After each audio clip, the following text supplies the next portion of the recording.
Я уявляю собі, щоб власник компанії Круп в'їжджав на територію Москви під гарантією Берії. Я просто собі уявляю, це просто це фантастична історія. Гаразд, поговоримо про це. Щоб поставити крапку в цій історії з листом. Лист запропонував Абрамович. І це, до речі, не є таємницею. Лист відрізнявся від того, що ми побачили. В тому, що порадив зробити Абрамович, було 3 маркери. Перше, натякнути на те, що Зеленський публічно визнає його лідером. І, до речі, це залишилось. Ми з вами лідери. Там є лідери, повинні вирішувати питання своїх країн. Друге, щелчок по носу Сполученим Штатам, що не їм вирішувати, а ми самостійно. І це теж залишилося. А третє, запрошення повинно було бути в будь-якому місці, зустрічаємось, і це теж є. Але далі лист наповнили величезною кількістю стадіону. Давай чесно, це стадіон, класичний стадіон, але на міжнародному рівні. Навіщо взагалі було писати цей лист? Тому що отримали соцопитування про довіру і рейтинг Зеленському і побачили, що працює саме дозвіл на 9 травня провести парад і вирішили пограти далі. Просто хочеться зрозуміти, для президента все так і залишається. Рейтинг на першому місці, а не досягнення результатів. Росіяни, до речі, визнають, що в них проблеми. В Криму ми зараз бачимо навіть перебої вже з їжею, є проблеми з паливом, взагалі ідеальна історія для нас. Але ж ми розуміємо, що у Росії є відповідь, погана відповідь для нас. Це коли почнуть наносити удари по енергосистемі. І ми бачили, що відбувається, коли, на жаль, нам не вистачає ракет, щоб збивати. То скажи мені, будь ласка, в такому, до речі, що у Росії величезні проблеми з мобілізацією. 4-й місяць поспіль, і це доведено вже європейськими розвідками, навіть на контракти, навіть за бабло зменшується кількість тих, хто хоче вмерти в Україні за Путіна. Так от, все це не підштовхнула загальна ситуація, це лист до переговорів. І ми це розуміємо. Але, скажи, будь ласка, те, що складається зараз на Росії, воно ж не може бути вічним. То що може примусити Путіна все ж таки сказати, окей, ставимо війну на паузу. Просто як ти вважаєш? Бо вічною війна може бути тільки в чиїсь уяві. Вічні війни не існують. Вони завжди відбуваються з періодичністю, їх активність зростає, а потім падає. Те, що у нас буде напруження з Росією дуже довго, десятиліттями, це я розумію. Але цей період, коли Путін може сказати, ставимо на паузу, завдяки чому? Давай почнемо все-таки, чи закінчимо з листом. Я вважаю все-таки, що це була хороша інформаційна історія, інформаційна кампанія, яка була розрахована не стільки на Путіна. Ми вже прекрасно розуміємо, що з фанатиками навряд чи можна домовитися, і з фанатиками мають розмовляти лікарі, а не політики. Так от, це було, по-перше, адресовано в тому числі тій аудиторії, про яку ми з тобою говорили. Бізнесовій аудиторії Російської Федерації, які втомилися від цієї війни, тим більше, що в Росії зараз уже навіть і зетніки, там блогери починають бунтувати і казати, що щось, мабуть, іде не так, і СВО точно вже, мабуть, перетворюється у повноцінну війну, яку ми починаємо там програвати за деякими напрямками. По-друге, це було сказано, я думаю, що цей лист був в тому числі адресований європейським і американським аудиторіям, щоб показати, що з однієї сторони Україна готова до перемовин, але з іншої сторони ми прекрасно розуміємо настрій очільника Кремля, і щось з цим треба робити. Тобто глобально я не бачу в цьому листі якоїсь великої проблеми. Я вважаю, що стадіон в даному випадку, хоч слава Богу, спрацював на інтереси України. Що стосується там подальших речей, то ми з тобою про це вже дискутували. Стагнація на фронті може призвести до того, що розвиток цієї кіл-зони там до 50 кілометрів може призвести до того, що на певних ділянках фронту він просто стабілізується. Будуть якісь ділянки там на кшталт зараз там Харківського напрямку, який треба ще стабілізувати, і невідомо, що там буде з Костянтинівкою. Але глобально фронт може завмерти. І недостача живої сили Росії, яку вони дійсно не можуть зараз домобілізовувати, буде штовхати Путіна на кілька сценаріїв. Сценарій перший – збільшити цю мобілізацію. Це може бути прихована мобілізація без якогось указу, але з чіткими параметрами виконання. Тому що, якщо я не помиляюсь, на цей рік вони збиралися добрати 416 чи 419 тисяч мобілізованих. Зараз вони дійсно березень, квітень і травень виконують план на 75%. Наступний етап – це, звичайно, що Путін буде намагатися дотягнути цю історію до зими. І враховуючи нашу підготовку до зими, це окрема болюча тема, намагатися зробити нинішню зиму набагато важчою, ніж це було минулого року. Я, до речі, виступав, мені здається, що у лютому на одному із заходів, і я казав, це не лютий був, це, мабуть, ще був грудень місяць минулого року, я сказав, що нам треба готуватися до важкої наступної зими, яка може бути ще важчою за попередню. І багато хто, там були представники уряду, казали, та що ви розповідаєте, в нас вже є всі плани, всі стратегічні стійкості і так далі, ми все проведемо. По тому, як зараз розвивається ситуація в Києві, я розумію, що там кінь не валявся. Тому я дуже обережно зараз хочу все це оцінювати, і насправді для мене дуже важливо все-таки, щоб взяли голову чи руки в голову, чи голову в руки і почали готуватися до зими, оцінюючи те, що цей конфлікт, ця війна ще може тривати навіть не 1, і не 2, і не 3 роки.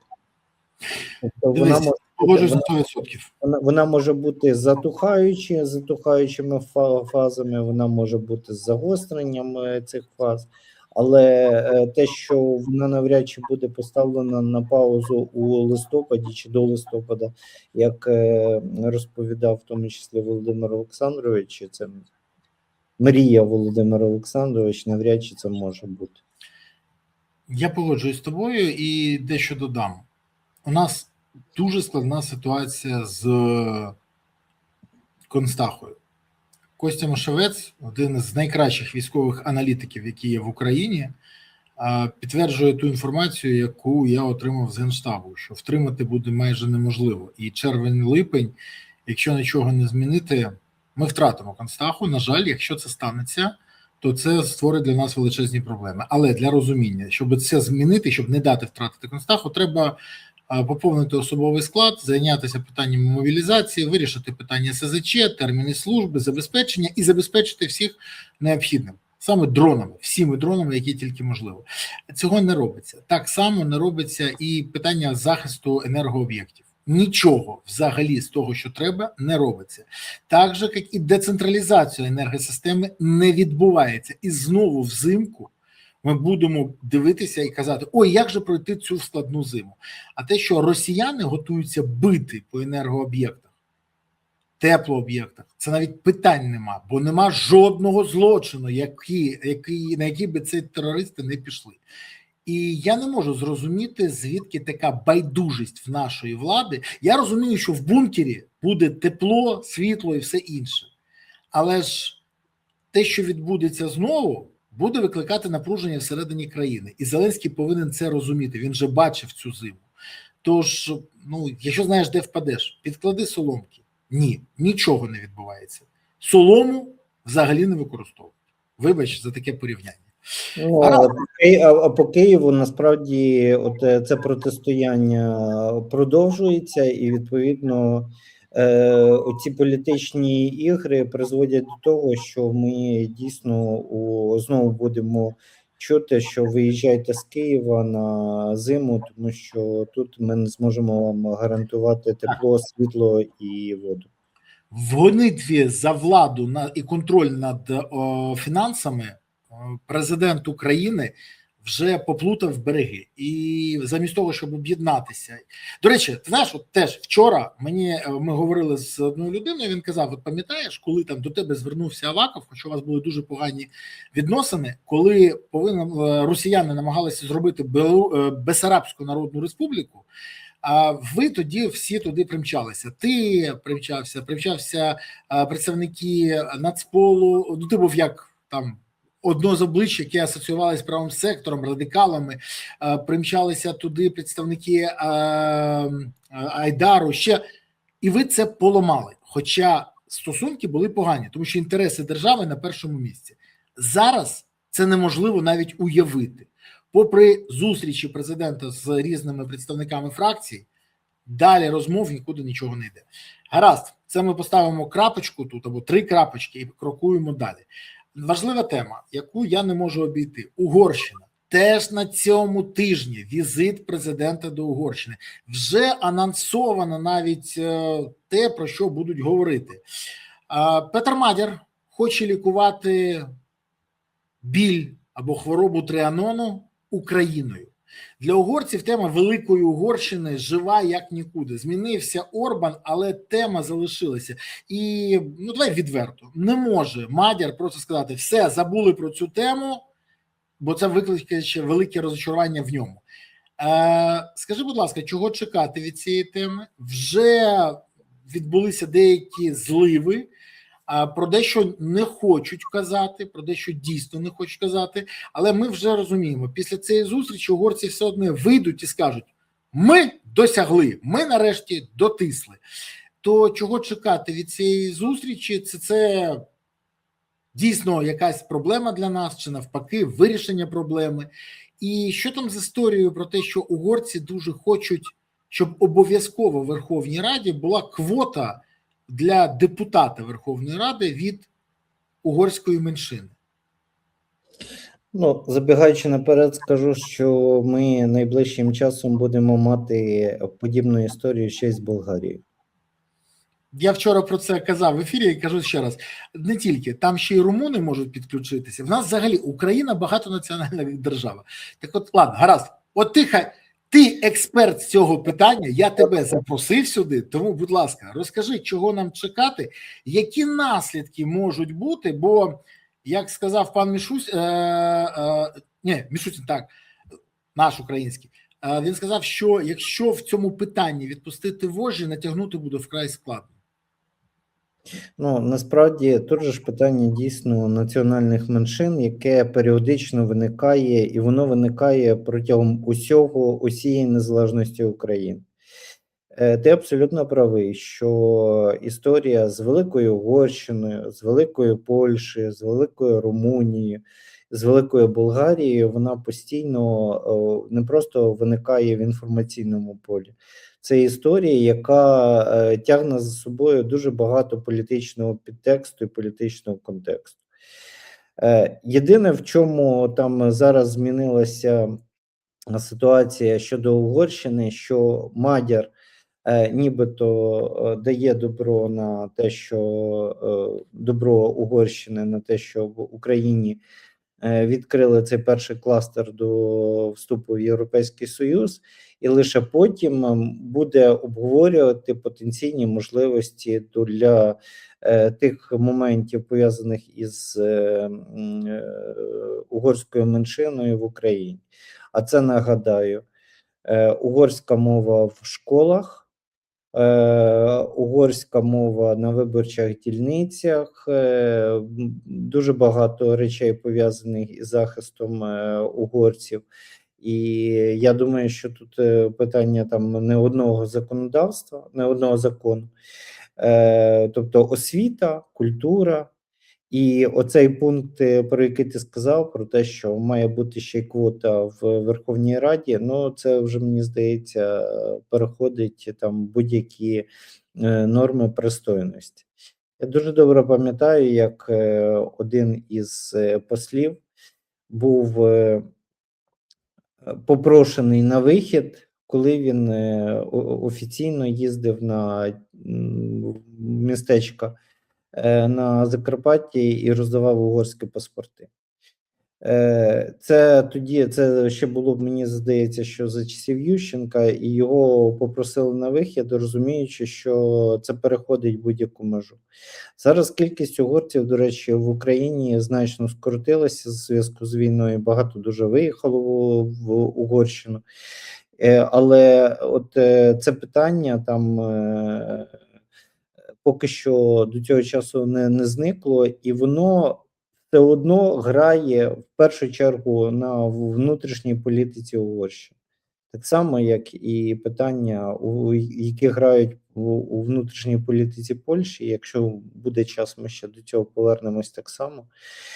Але загалом висновок дуже очевидний, що Мадяр – це такий Орбан Лайт, який вийшов з того ж самого, до речі, середовища, правого середовища. Він же був членом партії Фідес і буквально там 2 роки тому просто покинув цю партію.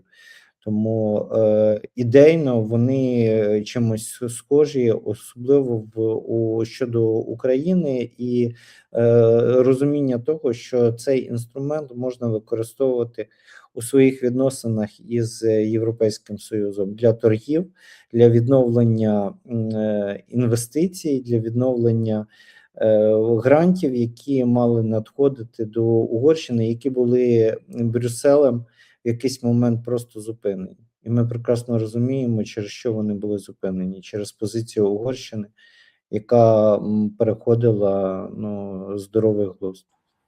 Але вибач, зараз, і я ж говорю зі своїми європейськими колегами, вони якраз Угорщину мотивують, кажуть, не заважайте Україні, не заважайте, і вам розблокують, по-перше, гроші, по-друге, допомога, по-третє, ви в тому самому поясі військовому, який потрібен Європі. Ви можете налагодити комунікацію з Україною і отримати бажане.